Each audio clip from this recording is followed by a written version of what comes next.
మెంతికూరని ఎప్పుడు మనము పప్పులోను ఒరుగుల కింద పచ్చడి కింద అలా చేసుకుంటూ ఉంటామండి. ఈసారి మీరు ఇలా ట్రై చేసి ఇది రైస్లోకి చాలా బాగుంటుందండి. ఈ మెంతికూర కట్టల్ని ఒక 3 తీసుకుని శుభ్రంగా కడిగి ఆరబెట్టుకున్నాను.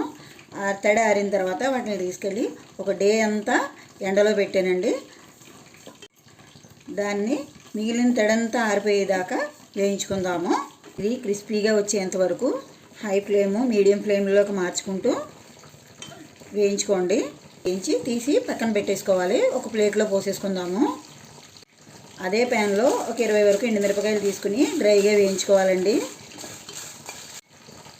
కారం అయితే మీకు రుచికి సరిపడా తీసుకోండి. మేము ఎక్కువ కారం తింటాం కనుక నేను ఎక్కువ ఎండుమిరపకాయలు తీసుకున్నాను.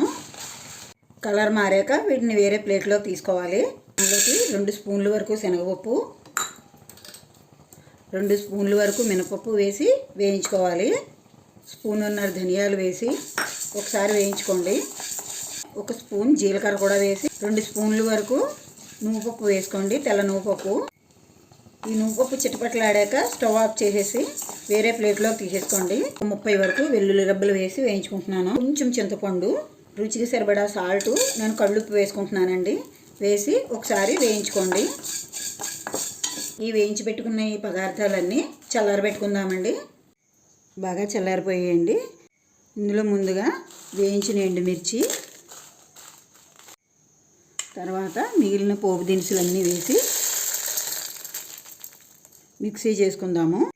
గ్రైండ్ చేసిన ఈ పౌడర్లో వేయించి పెట్టుకున్న మెంతికూరను కూడా వేసుకుని మరొకసారి గ్రైండ్ చేసుకుందామండి. కొంచెము ఇలాగే బరకగా గ్రైండ్ చేసుకోవాలండి. అంతేనండి, ఎంతో హెల్దీ టేస్టీగా ఉండేటువంటి మెంతికూర వెల్లుల్లి కారం రెడీ అయిపోయిందండి. మీరు కూడా ట్రై చేసి ఎలా ఉందో నాకు కామెంట్ బాక్స్లో కామెంట్ చేయండి. దీన్ని ఒక ఎయిర్ టైట్ కంటైనర్లో వేసి స్టోరేజ్ చేసుకుంటే 15 డేస్ వరకు నిల్వ ఉంటుందండి.